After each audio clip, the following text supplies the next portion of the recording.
Hey, Giant fans. Welcome to the Giant Insider Podcast. My name is Jerry Foley. I am the senior editor of the Giant Insider newspaper. And with me, as always, is the beat writer of the Giant Insider newspaper, Chris Bisignano. And like we thought, the Giants came away with a victory. Now, we didn't think they'd be up 40-0 in this game. This was quite a shock. And it was funny because everyone I talked to said the same thing. Like, when's the last time this happened?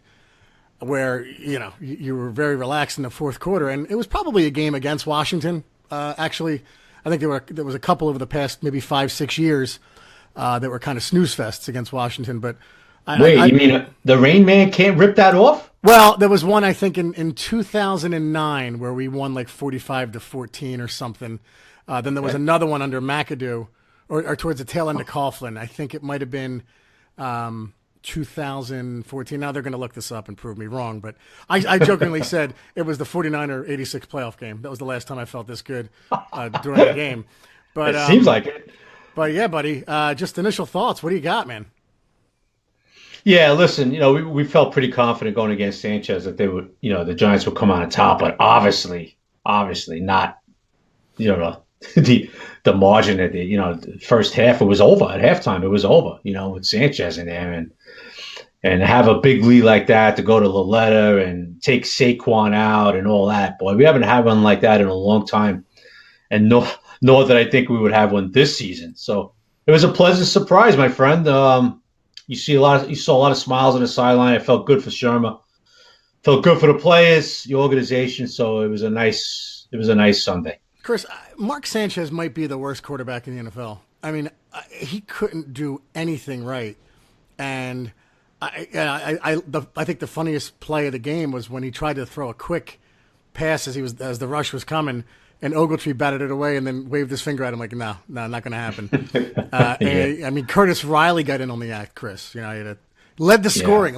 It's like, this isn't a misprint. Curtis Riley leads the scoring today.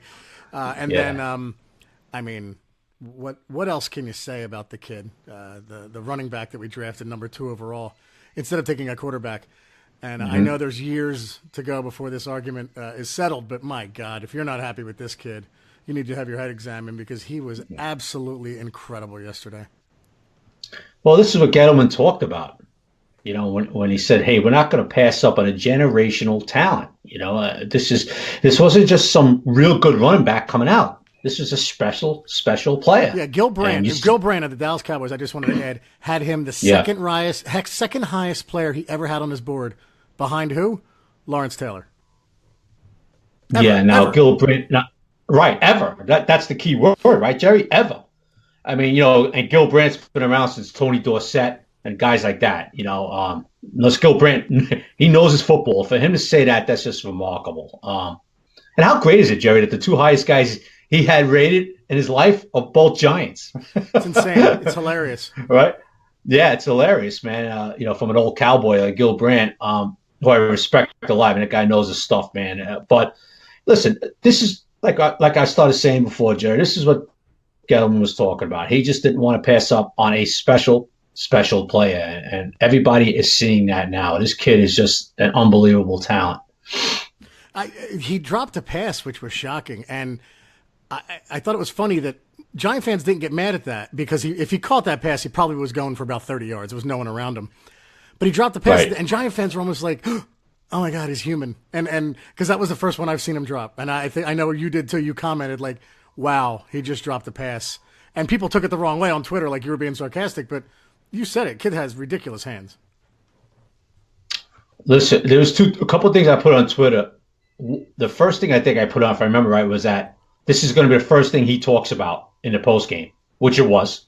Okay? He talked about how it killed him to drop that pass. He apologized to his teammates. I'm going to make it up to you guys and all that. And then number 2 was this was the first pass. This includes OTAs, training camp, practice during the week, season games, regular season games, all that. This was the first pass that Barkley dropped that he should have caught. The first one. Yeah. And I'm talking every practice, everybody. And you said it during OTAs and during camp. You said this kid that hasn't dropped a pass yet. He hasn't dropped a pass. Listen, there was a few balls that he dropped this year that won't, he could have come down with. It would have been a tough catch, but he could have caught. This was the first ball that he should have caught. Yeah. That he dropped. Big difference. Yeah. Should have caught. Yeah. And I'm telling you, I'm there all the time, Jerry, as you know. This was the first ball that hit the turf that he should have caught. And today is December 10th. And I'm talking going back to the end, to the beginning of May. Remarkable. Eli Manning had a solid game, more than solid, and he was hitting receivers all over the place, through touchdown passes to 3 different receivers. Looked really comfortable, and it just goes to what you said. The better he plays, and as this season goes along, and how the line blocks for him, I think it might be a better than 50-50 chance that he's coming back next year. And this was a game where you think, God, if they can do this, and again, guys, we played Mark Sanchez, and the Redskins are depleted, but to go up 40-0 against a pro team, that is still something. And he was very efficient. He made one bad throw from what I saw that probably should have been intercepted, but he was hitting guys all over the place, and he had time, and he's so good rolling out. He's making a case to come back again next year. I don't think there's any question. We've been talking about it, at least I've been talking about it, that there's a very good chance Eli's the quarterback next year in the last year of his contract. Not saying they're not going to draft a quarterback. I'm just saying that even if they draft a quarterback, Eli's going to be behind center next season. I think there's a very good chance of that. Listen, we talked about an earlier podcast about he's auditioning. The last 8 games was an audition. I know that for a fact coming out of the building. They're watching him the last 8 games, and his audition's going pretty well, my friend, right? It's going pretty well. Yeah, it's going really well. And the more these guys block for him, the better he's going to be. Yeah, and it's only, you hope that it gets better even for next year, either via free agency or Gettleman brings in another one of his big boys in a draft, maybe even 2, to improve that line. It's an average line right now that's played better, but still not a solid line.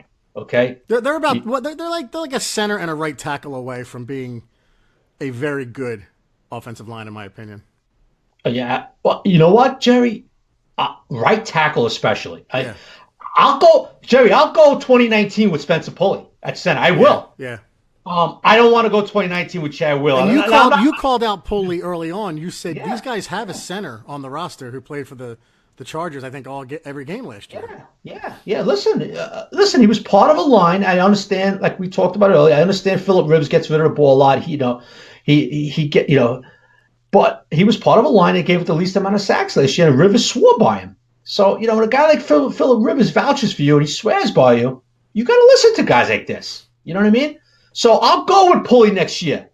But don't forget, we got another guy coming back next year, bud. Yeah, and Jalapeno. Yeah, that's right. Who was playing pretty good. Yep. And Pulley's a natural guard, too. I mean, if Pulley's got to go over the right guard, if Jamon doesn't come back, or if Pulley beats him out next year, whatever, and then Jalapeno's a center, and then we get that right tackle. We get that big kid.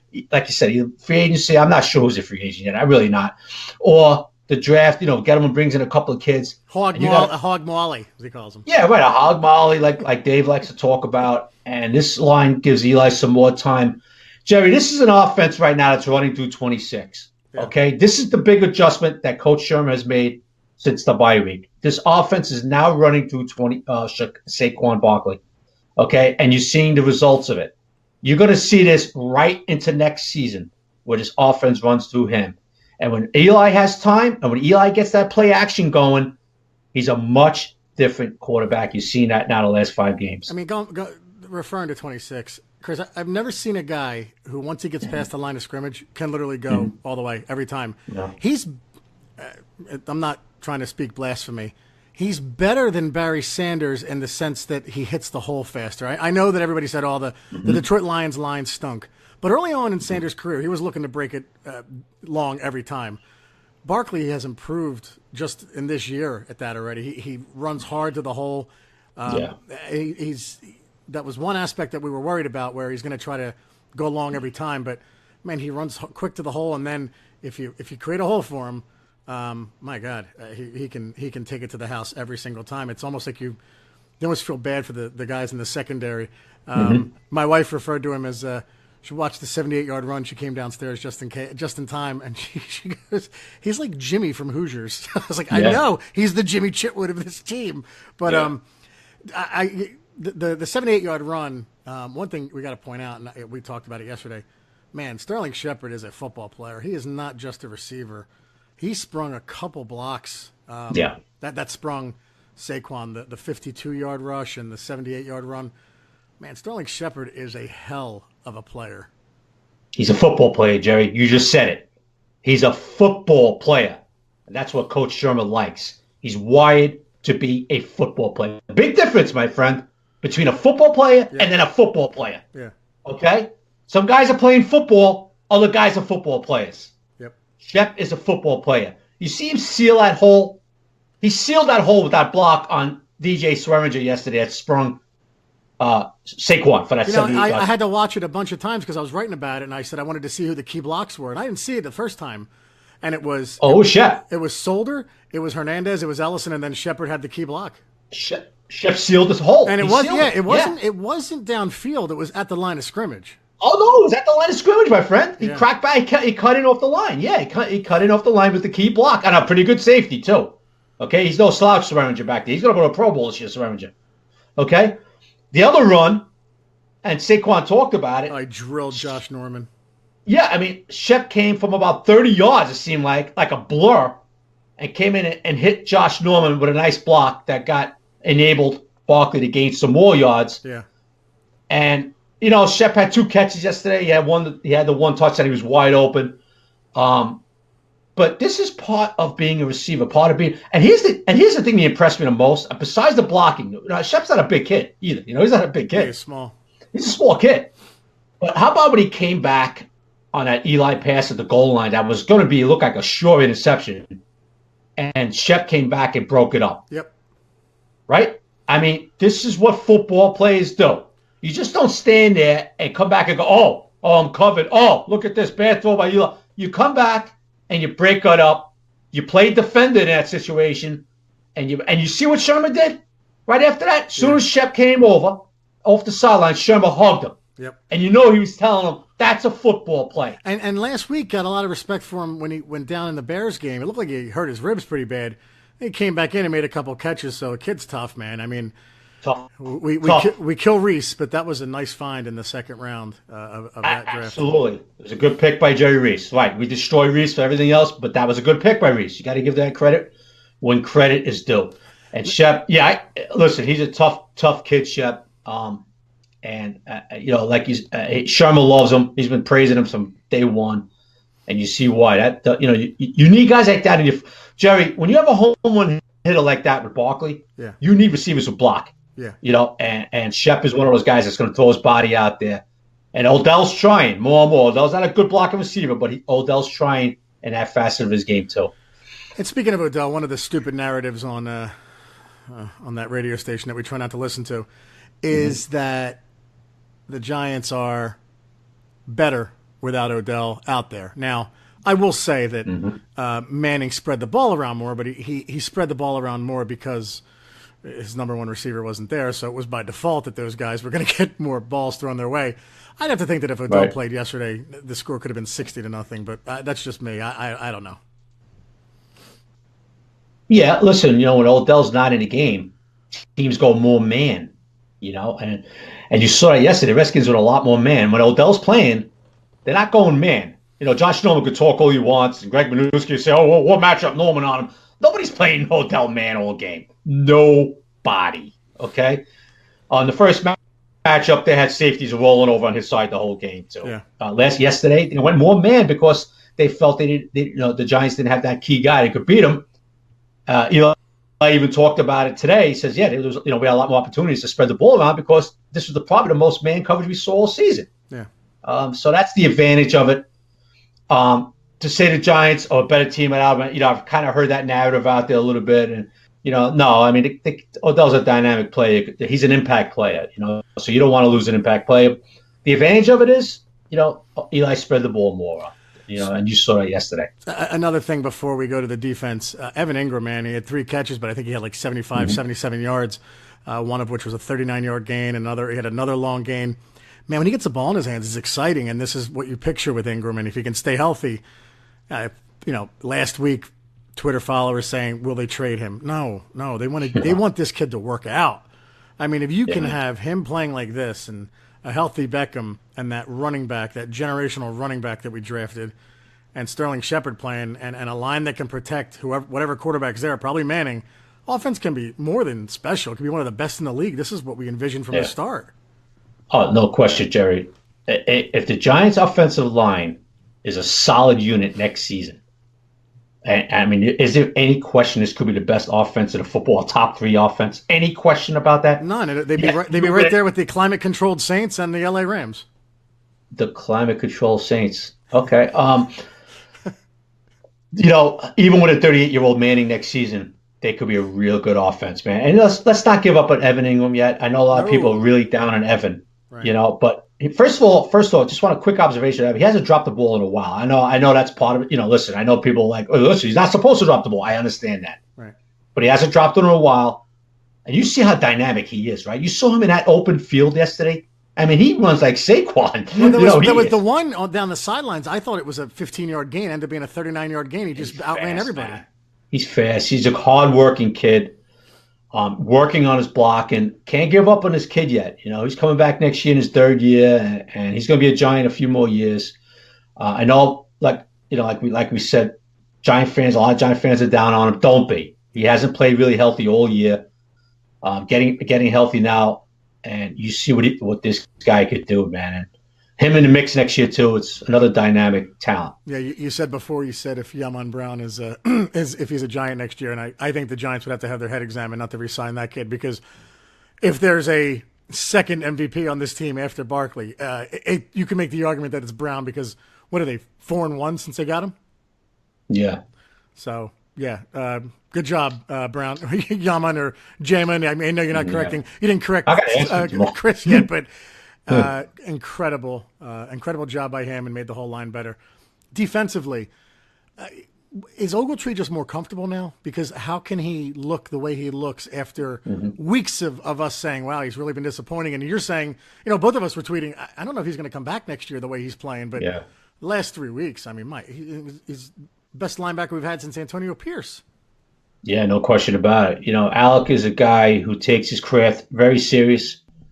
He realized he was not playing good football, man, and he has kicked it up the last few weeks. There's no question about it. 5 interceptions. 5 interceptions, man. Jerry, 5 interceptions. 2 pick sixes, right? Yeah, almost another one yesterday. And almost another one yesterday. And you know what, Jerry? You know what this reminds you of, Ogletree, right now? This reminds you of the Alec that I saw in Georgia. Yeah. When he was flying all over the field out there, And a couple of years with the Rams too. I always liked his. He's pretty active. Hasn't played well. Didn't play well at the beginning of the season. Has really kicked it up the last few weeks. Is he more familiar in the system? Yeah, I'm sure that's part of it. It's a new system. I'm sure everybody's getting, Yeah, the reason I asked that is just the difference in how he looks. It's night and day. He doesn't even look like the same player. No, I mean, he's shedding blocks now. He's filling gap lanes. Forget about his hands. I mean, interceptions wise, he's played really well, and it's a credit to Ogletree, who was down on himself. I was around him a few times in the locker room, and I heard him say, I'm not playing well. I gotta kick this up. I gotta get better, and he has. To his credit, like a few other guys in that defense, they've kicked it up. Yeah, and kudos to the Giants secondary for picking it up where Landon Collins left off. I mean, he's out for the year, and you had Thomas back there, you had Riley, who had a good game, and then you had Sean Chandler get his first sack. So. Again, the Redskins don't have a vaunted passing attack, but those guys stepped up. And Michael Thomas, great to see another interception for him. He's a great special teams player, but Gettleman gets murdered for some of his free agents. Hey, listen, Nate Solder's working out. Michael Thomas is working out. Yaman Brown is working out. Dave Gettleman's done a hell of a job. You have to look at the entire season. You can't just look at the first half.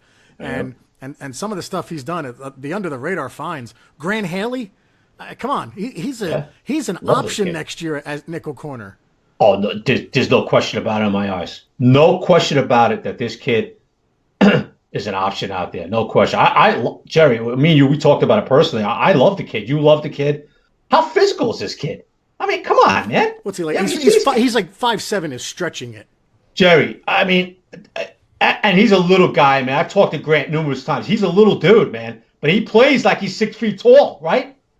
I mean, he's up there in the slot. He's putting hits on people, man. Yep. And speaking of run support, being physical in run support game, how about Janoris Jenkins, man? Yeah. I mean, this guy's hitting guys in the run game. This guy's playing great run support defense from that corner position. He's a guy that everybody was saying, he's going to get traded, and you called it. You're like, no, Shermer loves him. I don't, unless they give up a first round pick or a second, they're not going to trade Jenkins. And whatever faith they had in him, he's proven them right because he's been incredible since the trade deadline. Yeah, and Janoris said, you know what? Because I've been healthy the last month. Janoris said he had an injury. I think it was that foot from last season that really didn't heal and didn't feel right until the last 5-6 weeks. And he's the type of guy he doesn't like to use excuses. He says, I'm not gonna. I had an injury early in the year. I didn't tell you all and all that. And you know what? He's played like the last 3-4 games. He's played like he played in 2016, which was a Pro Bowl year. I was going to say another find for Gettleman before I forget is a man named Octavius Marquez. We know him as Ty Davis. I mean, he is. I didn't think anything of this kid. Remember, he was the guy that we kept instead of Herzlich, and you thought, wow, Herzlich had a good camp. Why are they keeping this kid, 22 years old, out of that powerhouse Tennessee Chattanooga? So it's just another example of Gettleman being able to find guys that can contribute, and more than just contribute on special teams. I mean, he's getting significant playing time. So what was once a weakness for this team, linebacker, you have Ogletree, you have Davis, you have Lorenzo Carter, who had a sack yesterday, who looks like he's going to be a hell of a pass rusher, and then Olivier Vernon looks healthy and had a good game. And I tell you what, Joe, sorry to interrupt you. Even Kareem Martin's game has played. Yep. Even he's played better the last few weeks. He seems to be he seems to be stepping up his play. The last. So a guy I was really down on. Actually, we were both down on big time. Yeah. We were both down on him big time, man. And he's actually played better too the last few weeks. And he had the tip on Curtis Riley's interception. Yes, he did. So, the defensive line, they need a pass rusher next year. There's no question. They need a pass rushing end, or if you want to go nose tackle. Like you said, they play a lot of 4-3 and 3-4. So I don't know. Somewhere along that line, they're going to need an impactful pass rusher, I think. But look, B.J. Hill's going to get better, and he's already good. Kerry Wynn's going to make the team, and he's a I wouldn't call him a special player, but he's someone that you want on your team, and you want him there for a long time. He kind of reminds me of like a kind of a George Martin type, where he wasn't the man, but he can come up with a big sack or a play where you're like, wow, where'd this come from? Oh, Kerry Wynn's been here for 12 years, and it's just kind of the plays he makes, right?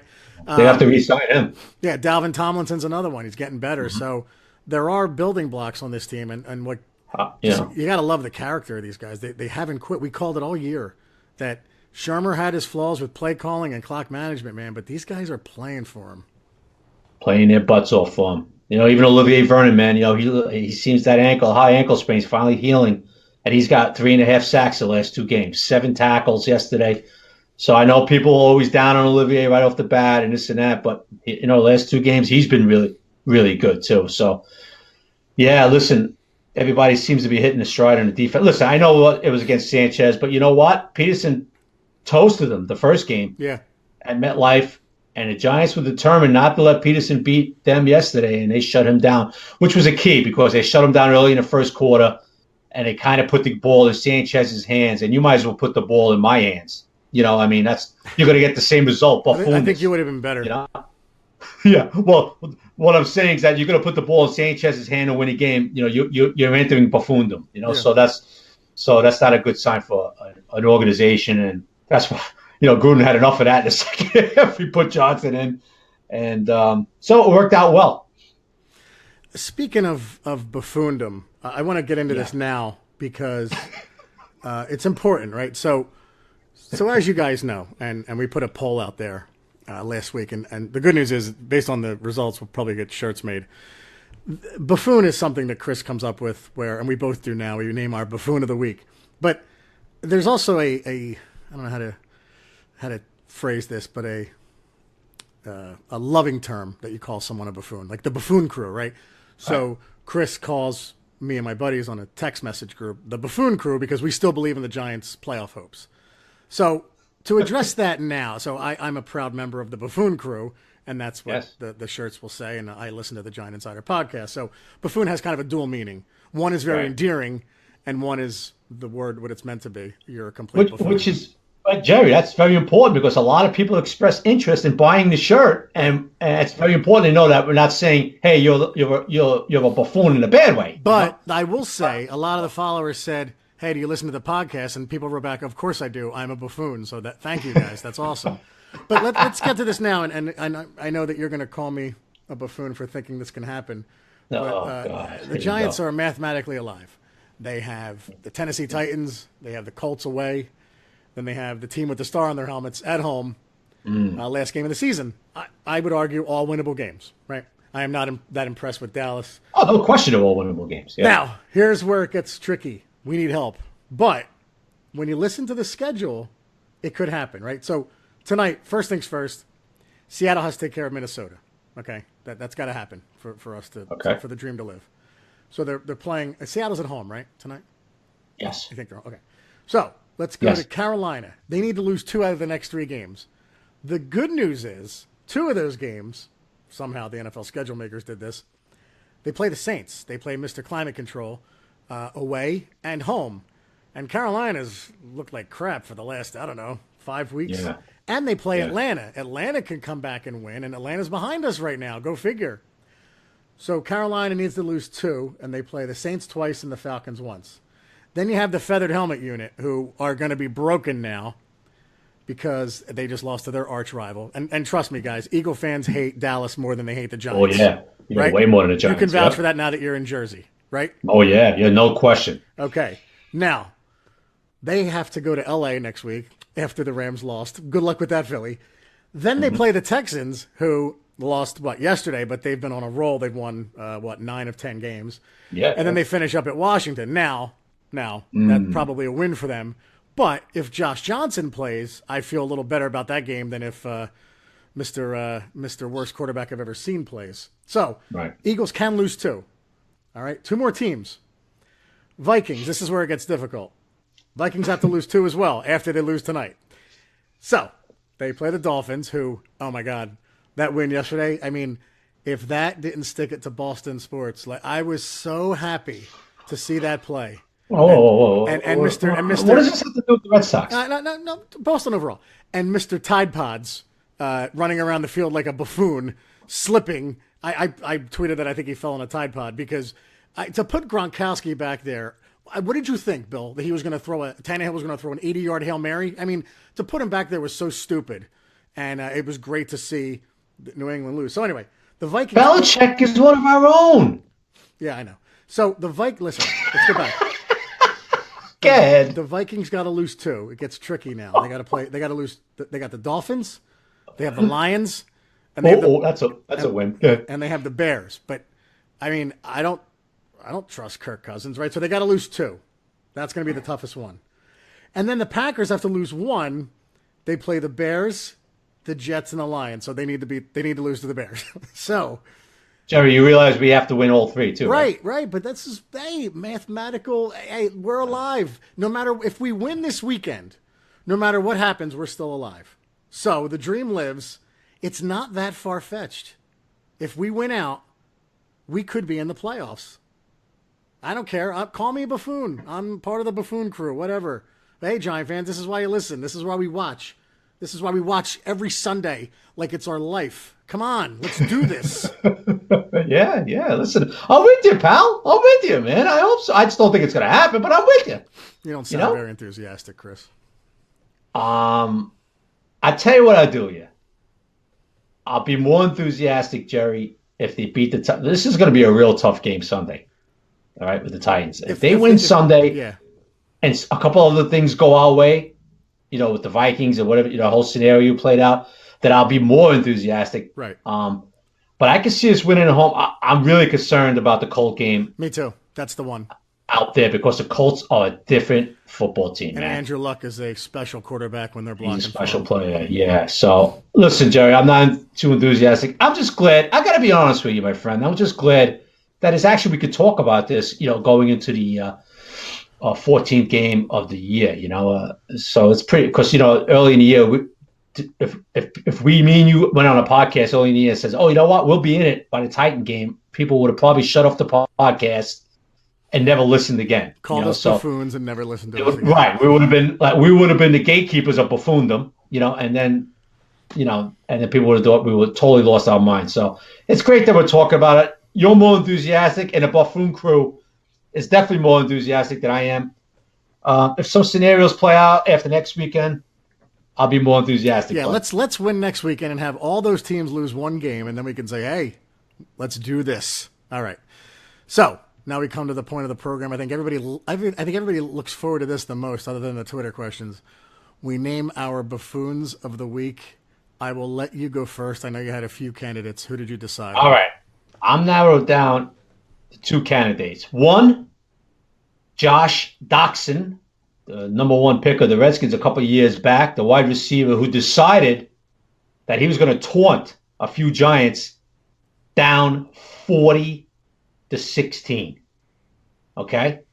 Yes. And the other one is our old friend in Philly, Jim Schwartz. Why Schwartz? Okay. Why Schwartz? Because he continuously played man coverage on Amari Cooper with guys like Sidney, I am the worst cover corner, Jones. And the other guy they picked up off the street a couple of weeks ago, Bowsby, who couldn't cover me. Okay? Yeah. And he kept playing single high man coverage on a guy that was killing them. And at what point, Jimmy boy, did you say maybe we should start bracketing Cooper a little bit because he's running all over our faces?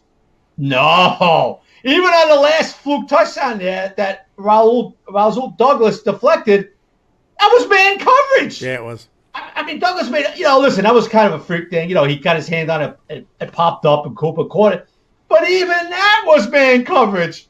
He had 200 yards receiving. Dak had 450 yards passing. But, Schwartz, it's a tough call. I'm going to go with Josh Doctson, though, because he decided to taunt a few of our guys down 40-16. So, Josh, you are the buffoon of the week. That's a great choice. And I just wanted to add, watching that game last night, I admit, and I know that the North Jersey Giant fans will hate this, but I was rooting for Dallas just because where I live, Philly's all around me. And it's like rooting for, gonorrhea or syphilis when those two teams play each other. But I can't take Philly anymore. And the lesser of the two evils is if Dallas wins the division, the buffoon owner of the Cowboys is going to extend Dak. He's going to keep Jason Garrett. And that's exactly what we want because those two guys will keep them from doing anything. So my buffoon of the week, I'm actually not going to name a buffoon. I'm going to do something a little different. And Chris isn't going to like that I tell this story. But we had a... God. No, it's not bad. We have a Twitter follower named William Fox at VA Beach Fox. Oh, okay. And his son has Ewing sarcoma. Yes. And it's a bone cancer, and he's going through chemo. Young kid. Middle name is Eli. And he's going to be okay, it seems. And you always pray that this goes away, but kid's fighting, and his father seems optimistic. And he reached out to us on Twitter, and Chris Bisignano, the beat writer of the Giant Insider, was nice enough to take a video of Eli Manning to send to the kid. And Eli said a few words. Chris was able to send it to the kid, kind of lifted his spirits and his dad. So, Chris, I know you probably didn't know I was going to tell this story, but you deserve kudos for that, buddy. And all the Twitter followers should know that because you do things like Wellington Mara did. And, if you have to talk about the good things you do, then you shouldn't do them. And you didn't talk about it. But I'll talk about it for you. I'll brag for you. I thought it was one of the coolest things I've ever been a part of, and I was just proud of you. And, we have a lot of buffoons out there that we could name, Bart Scott and a number of other people for WFAN. But this was just class all the way around, praying for William Fox and his family and little Dalton. And Chris, I just thought it was a class move by you, and good job. And I wanted to let all the Twitter followers know who listen to us that you did that. So congrats, buddy. Well, it wasn't. Thank you, Jerry. It wasn't me, man. It was Eli taking his time out. Eli, this is a very special thing to Eli. Kids, he does a lot of things with kids in Hackensack University, with kids with cancer cause, and it wasn't me at all, my friend. It was the Giants. As soon as the Giants public relations department, as soon as I brought it their attention, they jumped on it immediately. And within 2 days, they got Eli for me. Yeah, and it's why it's easier to root for this team, and I always say it. Yeah, it's why it's easier to root for Eli, because as maddening as it can get watching him play sometimes, like the interception in Philly, he's a class act all the way around, and he doesn't get enough credit for it. He's quiet, does it quietly. Yeah. And Eli's a humble dude, man. And kudos. You know what, Jerry? Yeah. A lot of these guys, man. A lot of these guys are humble guys. They do a lot of stuff for charity. Eli is just a good human being, man. And me and you, we kind of had cancer touch our lives the last few years. Things that happened with us and our family, and so when a kid reached out, it's always a special, it's always a tender subject with us, cancer and all that. And it's a young kid. And so it wasn't me, buddy. It was Eli. It was the Giants. Well, you put it together. But so take some credit. And Pat Hanlon, kudos to him, because he's these guys, like Chris said, the public relations department, they're kick ass for the Giants. But we're going to end on that note, man. We can't do any better than that. My God. I mean, this was that's basically we'll end on a high note.